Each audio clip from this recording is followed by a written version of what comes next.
Socializando, um podcast de sociologia para a educação básica. Oi! Nós fazemos parte do projeto Podcast Socializando, um projeto criado pela disciplina de Estágio Supervisionado 3, ofertado pela Faculdade de Ciências Sociais da Universidade Federal de Goiás, em conjunto com o Colégio de Aplicação CEPAI-UFG. Nós somos as estagiárias Hanna Luísa. Eu sou a Júlia de Castro. E eu sou a Letícia Freitas. Junto com os alunos Douglas, Felipe Gabriel, Pedro Luan. Vamos construir hoje um episódio sobre consumo e meio ambiente. Bom, para começar, eu gostaria de trazer uma analogia que eu acho bastante pertinente, que é a de que se a gente pudesse distribuir a história da Terra em um dia de 24 horas, a humanidade só estaria presente nos últimos segundos. Então é muito curioso a gente poder pensar que uma existência tão recente e tão curta já vem conseguindo causar tantos impactos ao ponto de que estudiosos de diversas áreas, como da física, da química, da biologia, também da antropologia, apontam para uma nova era geológica, né? Essa era do antropoceno, que é marcada por essa presença e essas transformações que a ação humana vem causando na Terra. E é muito pontual e perceptível como o desenvolvimento do capitalismo é crucial nesses impactos. Como essa nova forma de produzir e de consumir transformou e ainda transforma de maneira muito significativa a nossa forma de se relacionar com o meio ambiente.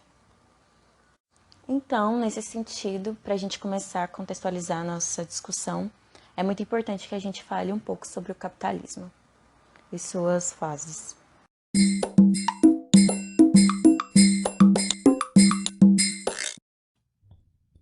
O sistema econômico capitalista surgiu no século XV, a partir do declínio do sistema feudal. Mas você não vai pensando que ele sempre foi como a gente conhece. Em um primeiro momento, o capitalismo era basicamente um sistema de trocas, e o modelo econômico era o mercantilismo. Esse nome te lembra alguma coisa, não é? Mercantilismo? Então, foi por causa do mercantilismo que Portugal chegou ao Brasil, e por ser um sistema focado na acumulação de metais preciosos, e principalmente controlado pelo rei, o nosso país ficou por anos como uma colônia de exploração de Portugal. Essa foi a primeira fase do capitalismo. É muito importante, né, essa leitura sobre o início dos processos de desenvolvimento do capitalismo nos países europeus, porque então a gente consegue entender como o processo de colonização está ligado nisso, né? Como o processo de colonização de outras regiões financia esse desenvolvimento, né? Essa estrutura que vai se formar ao redor do capital na região da Europa, que vai ser na base da exploração, do extrativismo mineral, do extrativismo vegetal, e que depois, né, quando não se tem mais nada para explorar no Brasil, depois de já ter desmatado horrores, né? Depois de ter explorado até a última pedra de ouro, né? Eles desenvolvem então uma agricultura de exportação, que até os dias atuais é a base do desenvolvimento da economia brasileira. Então, assim, perceber como isso se faz presente até os dias de hoje é entender a complexidade desses processos, né? Se a gente for partir dessa leitura, né, da história do Brasil a partir do momento da invasão dos portugueses, nós temos mais história sendo colonizados do que não colonizados, né? Nós temos mais da nossa história que vive esse processo de colonização do que antes, né? É muito recente o processo de independência do Brasil. Então, é muito denso como esses processos de colonização fazem parte das nossas histórias e das nossas relações, né? E para além de toda essa rede de comercialização, é nesse processo de colonização que também se inicia o processo de degradação ambiental, né? Porque no processo, é nesse momento de invasão e de exploração que a gente começa a ter o início do desmatamento, né?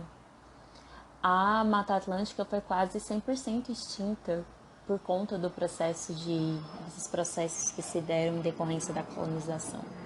Então foi muito grave, foi muito tenso e ainda continua sendo, porque até hoje por a gente ter essa economia de exportação de commodities, a gente tem uma relação de exploração com o meio ambiente, de desmatamento, que é para alimentar esse comércio, né? Que é para alimentar essa exportação. Então, né, a gente consegue perceber o quão as coisas estão conectadas, né? E se mantêm conectadas até hoje. A segunda fase do capitalismo, ou capitalismo industrial, aconteceu entre os séculos 18 e 19 e foi marcada por transformações estruturais no sistema econômico. Indústrias foram implementadas e o liberalismo, pensado por Adam Smith, foi difundido e testado em todo o planeta. Então, se em um primeiro momento a gente está proporcionando um ambiente de acúmulo de capitais, é nos séculos 17 e 18 que então a gente vai efetivar esse modelo de produção e de consumo a partir das revoluções industriais, que vão permitir uma produção em larga escala, uma maior oferta de produtos e de serviço e, consequentemente, um aumento no consumo. Junto disso também a gente vai ter o desenvolvimento da publicidade, que vai trabalhar nesse molde, nessa construção de um consumidor, de hábitos de consumo. Mais para frente também a gente vai ter a criação do crédito, né, que vai ampliar a possibilidade de consumo.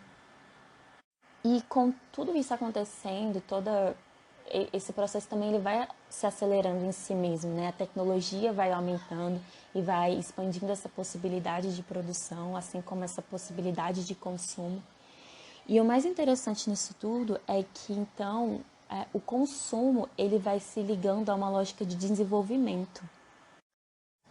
No sentido de que a capacidade de consumo se torna um parâmetro para medir o desenvolvimento, né?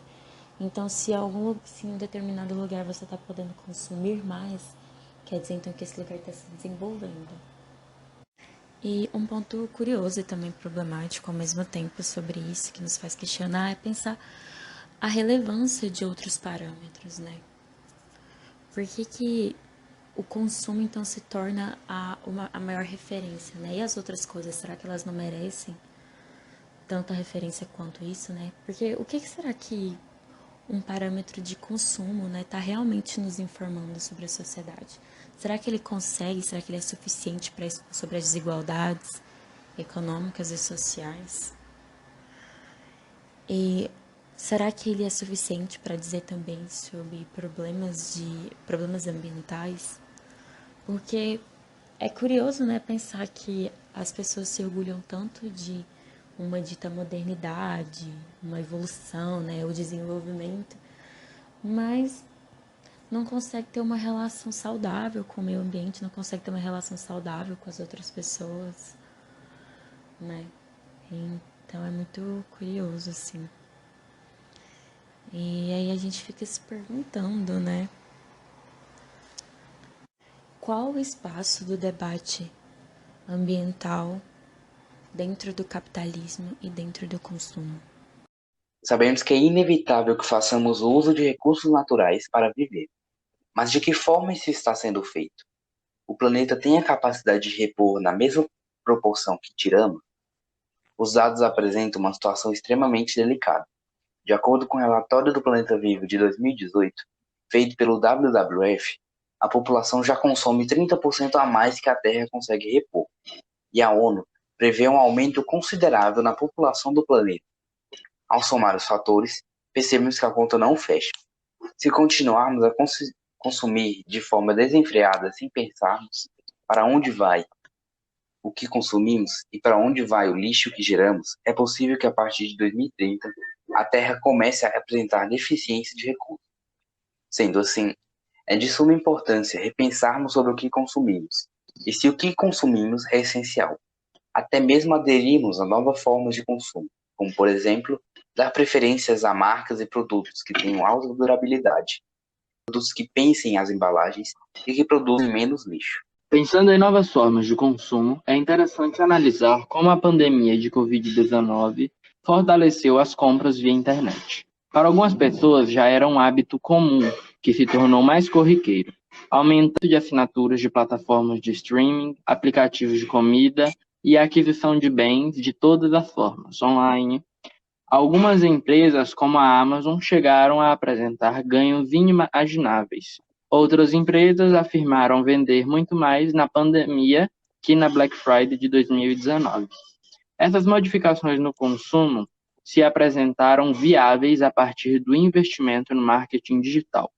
Essa estratégia surgiu na década de 1960, junto com os computadores. Mas a partir da década de 80 e 90, tornou-se popular com o maior acesso da população a computadores. O marketing digital se mostrou fundamental no período pandêmico para as grandes e pequenas empresas. Foi feito 90,8 milhões de pedidos entre janeiro e junho de 2020. Se por um lado o desenvolvimento desse comércio digital traz uma maior praticidade e facilidade para o consumidor e por vezes também para o vendedor, a gente tem um outro lado da moeda, que é a realidade de milhares de trabalhadores que estão por detrás dessas grandes empresas, que tem a maior parte do seu, que funciona de maneira digital, né, em sua maior parte. E essas denúncias são por irregularidades trabalhistas, são por falta de direitos, né, ou também como é o caso de alguns sites chineses que vendem coisas extremamente baratas, mas de uma péssima qualidade, né, além de também ter problemas com irregularidades trabalhistas. E é muito importante a gente estar sempre pensando nisso, né? Tentando também construir um consumo mais consciente nessa área digital. Ainda mais que a todo momento a gente está sendo bombardeado por anúncios, informações. A gente entra num anúncio, clica em uma coisa e aparece um anúncio dentro de outro anúncio, dentro de outro anúncio. Enfim, é um bombardeio de marketing, de informação. E a gente tem que tomar cuidado, tem que saber filtrar e tem que encontrar os limites para uma relação saudável também com a tecnologia. E para finalizar, inspirada em um livro, em um autor chamado Ailton Krenak, eu gostaria que vocês pensassem, refletissem e depois socializassem com a gente sobre outras maneiras de se relacionar no mundo, de se viver nesse mundo, para além desse consumismo, para que a gente então possa construir algumas ideias para adiar o fim do mundo. Se você gostou desse episódio, acesse nosso site e acompanhe os outros episódios da temporada. E bora socializar!